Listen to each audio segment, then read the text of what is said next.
So, are you ready for the next talks? Very warm welcome to Mariana. Come on. Wake up, wake up, wake up. A little bit louder, please.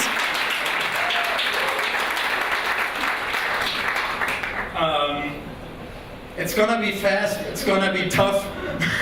Mariana was on the team of Hyperloop WARR, the student project of SpaceX. What she did there, why she did it, and what it's all about. The stage is yours. Enjoy. Hi everyone, thank you for being here. So, my name is Mariana Avezum, and has it honestly been 2 years ago, I started the WARR Hyperloop team at the TU Munich. Random question here to know how technical I can get. How many of you have ever heard the word Hyperloop? I like this type of audience, it makes my life quite easier. Okay, so the Hyperloop concept is an amazing concept because, and that's a bit of an internal joke in our team, even if those of you who have never heard the word Hyperloop have surely seen something like this a few times in your life. I'm originally from Brazil, and when I say from Brazil, people always imagine beautiful beaches and lots of samba and carnaval, but that's not the Brazil I come from. This is the Brazil I come from. São Paulo, Avenida Brasil is the name of the road. Any person who has ever been in São Paulo knows exactly where this picture was taken from, because that street always looks like that. At 4 a.m. on a Tuesday, that street will look like that. Solving mobility in Munich can sometimes be a bit boring because you don't have these types of problems in Munich, but there are enough other places in the world that you want to. And back in 2013, this guy here, Elon Musk, came up with a very nice concept of how you could get from one city to the other at basically the speed of sound. The idea is known as the Hyperloop. The Hyperloop in a nutshell, for those that have never heard of it, is basically actually very simple. You get a very long tube connected from Munich to Berlin, or from San Francisco to LA, or from Dubai to Abu Dhabi, or from São Paulo to Rio de Janeiro. Insert your favorite city pair here. Evacuate most of the tube. I mean, to remove most of the air from the inside. When I talk about most of the air, I'm talking about you have around 1% of atmospheric pressure you still have inside of the tube. Inside of the tube, you put capsules. These capsules levitate, which means they don't have any friction. And on top of that, you have very little air. That means you basically have no air drag. The idea of the Hyperloop is easy enough. If there is nothing slowing you down, as long as you accelerate long enough, and do realize I'm not saying you accelerate fast, you just accelerate for a long period of time, you have nothing slowing you down, you eventually reach speeds of 1,000 to 100 kilometers per hour, or 95% of the speed of sound. For those of you that need to imagine what that feels like in real life, we're talking about moving people from Munich to Berlin in half an hour. Yeah, it sounds a bit like science fiction, but I'm here today to tell you that it is not science fiction, because the WARR Hyperloop at the Technical University of Munich, we created a prototype for this. We actually already built this, a prototype at least. So, of course, Musk came up with the idea in 2013, published a very nice 65-page long alpha study about it, where the concept is very well explained. But Musk sort of has a few other things going on in his life. He's involved in one or two industry where he does quite a lot, so he didn't really have time for that. His idea was to always make the concept as open as possible so that as many people get involved in it. Today, there are a few companies working on building the Hyperloop full scale, and you often hear about them in the news. But in order to incentivize even more people to get around, he came up with a SpaceX Hyperloop pod competition. Basically, he motivated university students all around the world to design and build their own prototype pods. Initially, over 700 teams all around the world applied for that competition. This is the story about one of the few teams that actually made it into the tube. But one step at a time. Back in November 2000, so competition was announced in June 2015. By November 2015, we had a concept.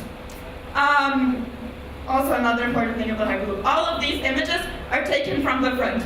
The big compressor you see, that's the front of the pod. And now you're asking me, Mariana, there's basically no air inside of the tube. Why do you need a compressor? Remember when I said there was 1% of air? That's what that guy is about. That guy is about reducing the air drag of that last 1%. What this compressor does, and this is actually the only thing about the Hyperloop that is new, okay? Having things going inside evacuated tube, that idea is very, very old. The compressor is the only thing that Musk actually came up with that is actually new in the Hyperloop. What the compressor does is that it sucks the remaining air from inside of the tube, passes through the inside of the pod, and expels it into the back. This means that the air that is inside of the tube won't accumulate in front of the pod. That means that the air can flow through inside of the pod and not around that. Sounds a bit weird, but it does have the awesome advantage that it can make the tube smaller in comparison to the pod. Smaller tube means significantly less cost, and then we get to language that everybody understands.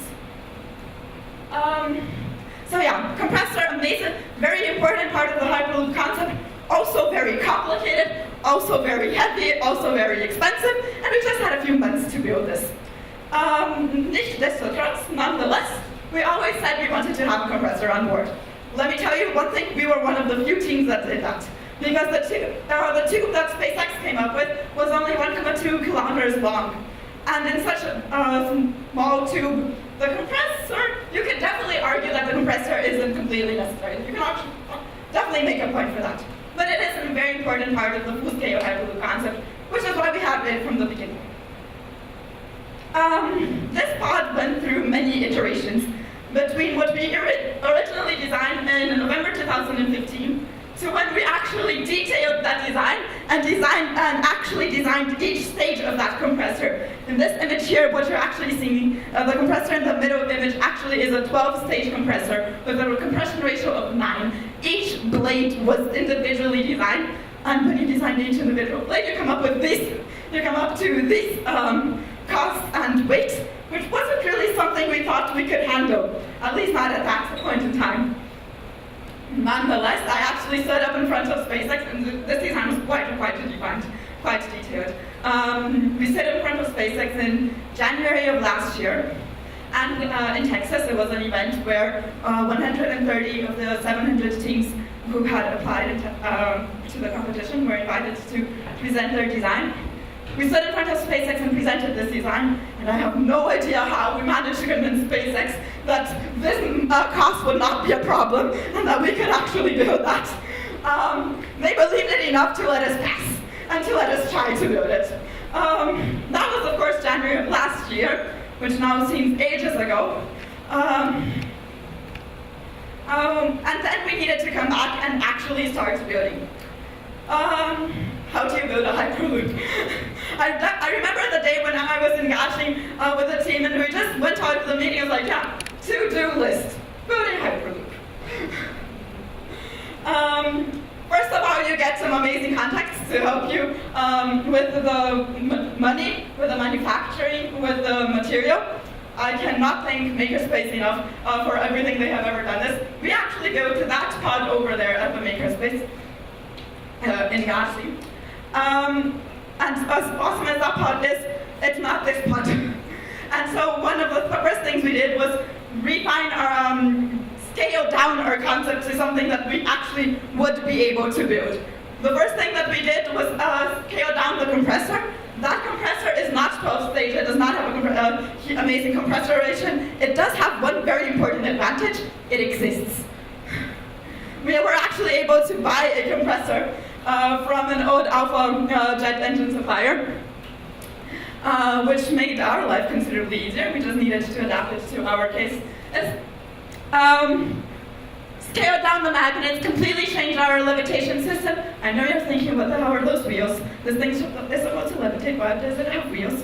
It has wheels because wheels are a beautiful backup plan, and because wheels work beautifully at up to 250, 300 kilometers per hour. The idea of this pod here was basically the same thing as a plane. You have wheels in the beginning and in the end while you're not going that far, and you levitate in the middle. It's very, very hard to levitate statically. You need a lot of energy to do that. And why do you even need that? Wheels are very nice can stand in wheels without wasting any energy whatsoever. So those are the wheels. Of course, these two things started to get much more manageable at some point.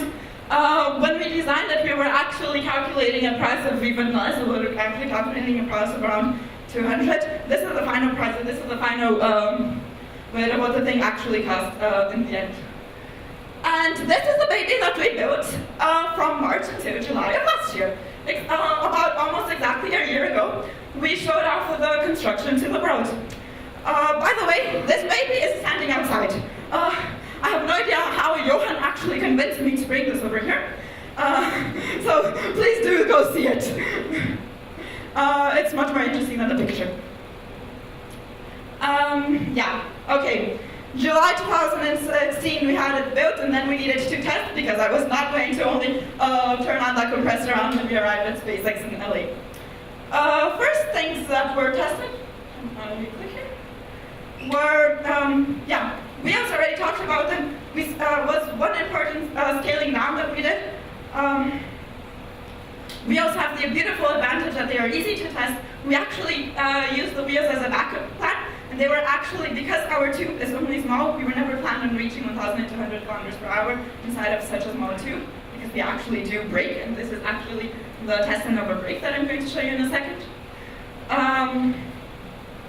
So if anything happened to the levitation system, because the levitation system is quite complicated, the wheels were very nicely. And then, this testing of this thing is actually quite complicated because we don't have a tube in Munich to test this on. So which is why we tested basically component-based. First we tested our wheels, that they could take the speed and the load that we needed. Then we tested the brakes, that they can brake the speed and the load needed, just like in the video. We actually had two different braking systems on board. This is the test videos of one of them. Unfortunately, I don't have the video for the eddy current brakes. And of course, the most important test was the beautiful compressor test. This is the video of one of the first times that we turned on the compressor inside a vacuum at the originally planned 17,000 rotations per minute that the compressor was supposed to go. I cut it off at the beginning of the video because the beginning is boring. Oh, the sound is on. Okay. It starts off quite well, and then some sparks, some orange sparks start to be seen inside of the vacuum chamber. They were not planned. But we're actually outside, so we didn't, and this is evaporated, so there's no sound. So we didn't really hear, and then that happens. 1 year later, and each time I see that video, it still gives me the goosebumps. That was not part of the plan. Setting our compressor on fire was definitely not part of the plan. Especially because we had hyped it so much, right? We had spent the entire time saying we are the one team that has the compressor, we are going to take on this hard challenge. The fact that these things happen is the precise reason why most people didn't have a compressor. This was around October, November last year, and the competition was end of January. We didn't really have time to do anything about it. We definitely didn't have time to build another compressor. We didn't have time to remove the compressor. We didn't have time to, I accept suggestions would have been other possibilities. And even if we did do something to the compressor, we didn't have time to test it again.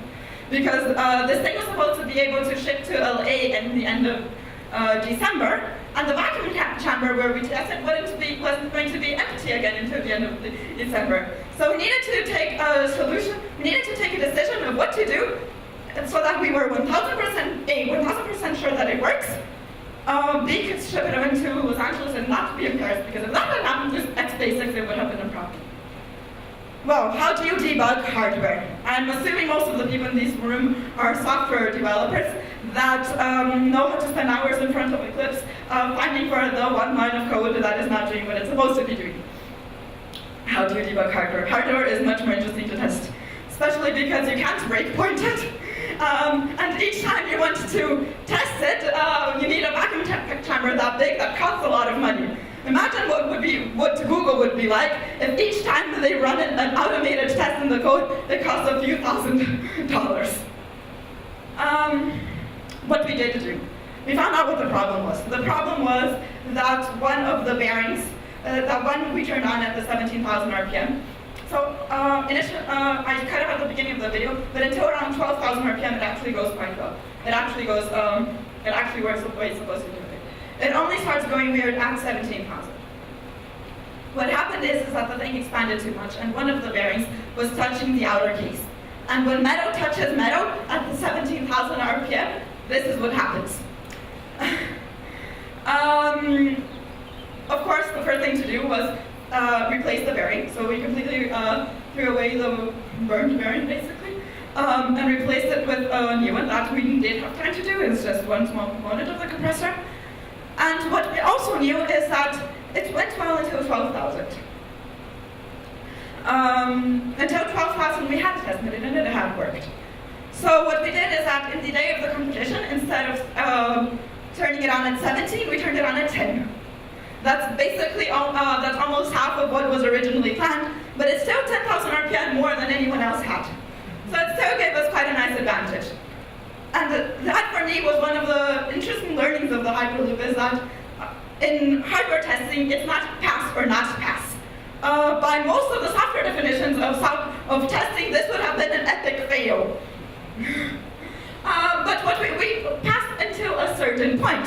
We only changed that threshold a little bit of what we were actually going to do in the tube. Of course, that costs us performance.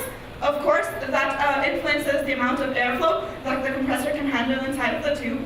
But we only have a tube of 1.2 kilometers, so it's even not that much air anyway. We did change it to 10,000. We packed it. Oh yeah, here's another interesting thing about Hyperloop. How do you ship a Hyperloop to Los Angeles without having a Hyperloop to ship it in inside?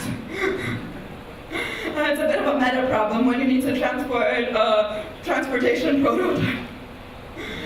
Especially which has some very interesting characteristics. Here's a few data about our pod. Our batteries were so big that they are basically explosives, as most batteries over here. But we also have magnets on board. Magnets don't really fly well because they can destroy the defense of most airplanes. We have big permanent magnets that are supposed to levitate 600 kilos on board.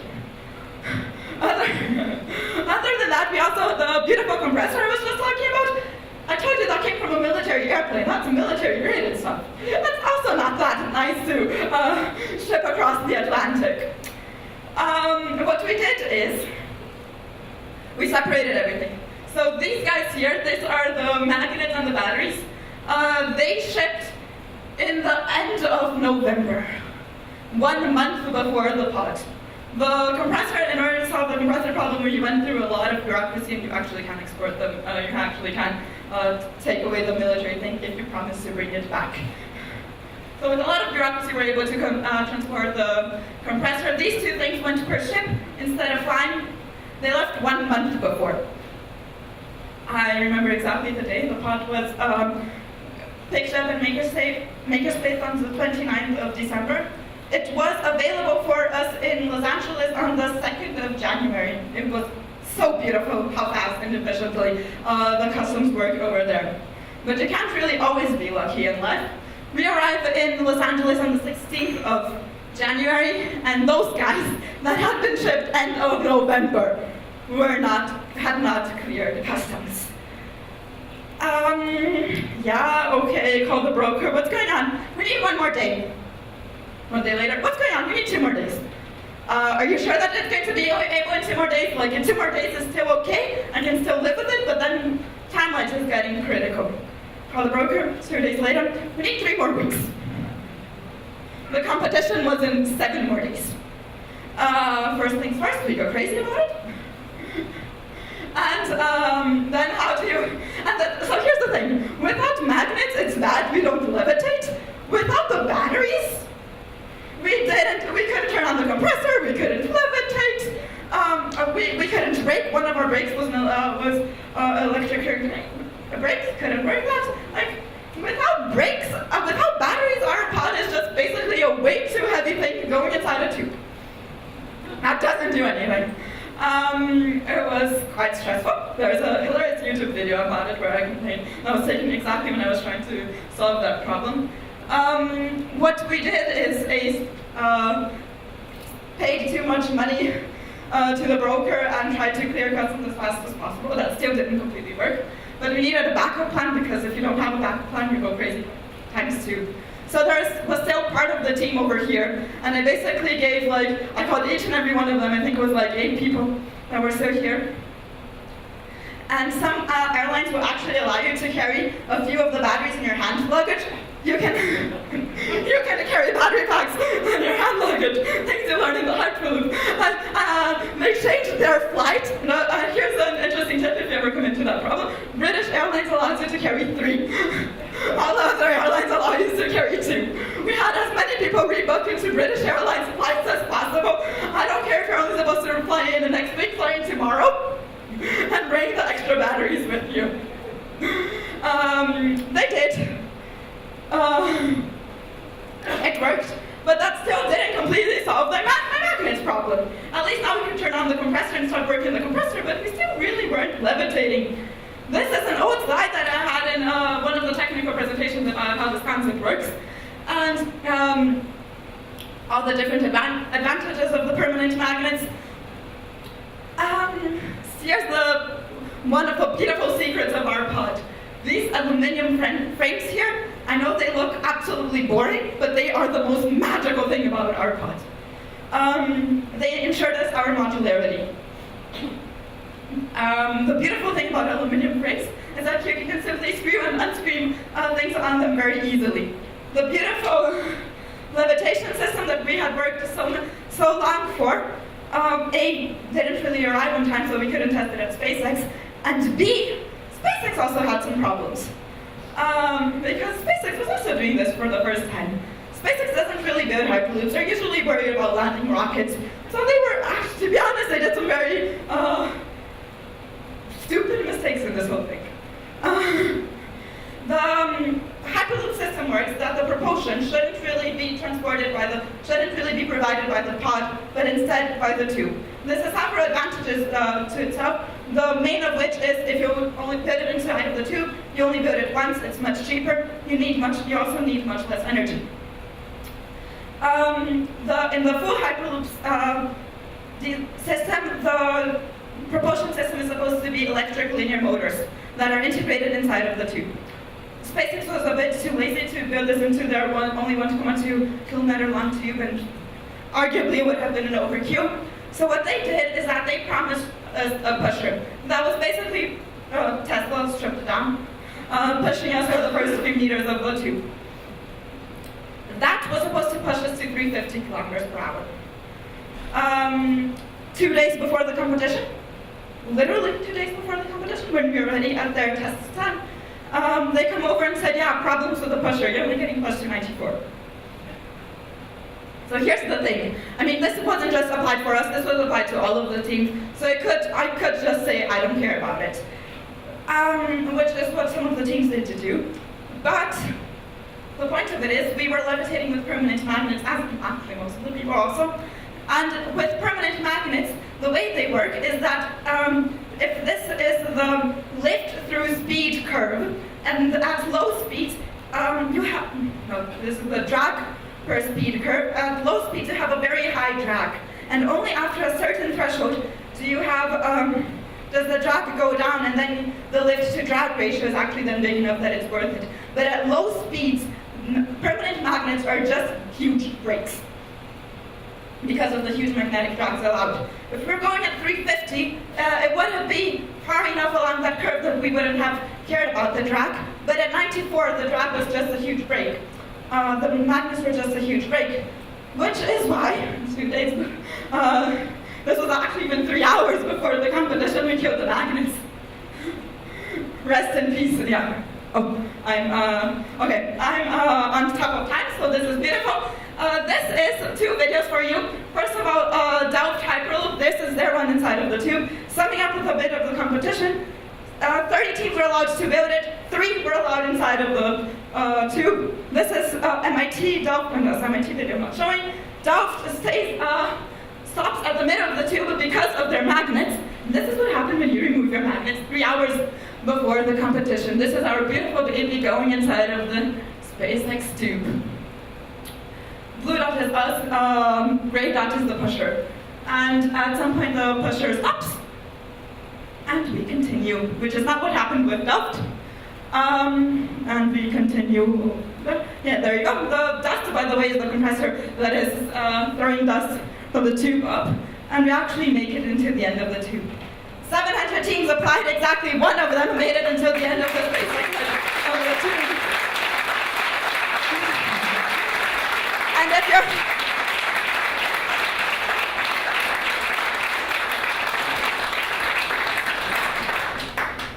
My mark? Oh no, I'm on. Okay. If you're the only one to make it until the end of the tube, it's not hard to win anymore. January 29th of this year, we won the fastest pod. By the way, fastest against we were only the fastest because we were shorter than infinity, right? Because we made it until the end. This is us together with the Delft team. Delft team won second place in Los Angeles in the beginning of the year. And our beautiful prize signed by Elon Musk himself. Because I always get asked this question, how does the story go on? I can now tell you that SpaceX has actually come up with a second competition, and they're going to do this competition every year. So if there are people from other universities here, apply for the competition 3. If there are people with too much money over here, help WARR Hyperloop 2. They are building a brand new pod. They have a new team. Some of the people from the old team are still in the new one. They actually already finished their design. They already received the build approval that we only received in January last year. And they just started construction, so in the next few weeks, a lot is going to be happening at Makerspace. Their design and pod will be in build in July. You're allowed to be curious for that. Their competition is in August, and it will be awesome. By the way, now they only need to repeat what we did, right? Thank you very much. Follow us on Facebook. Feel free to send us an email. Thank you.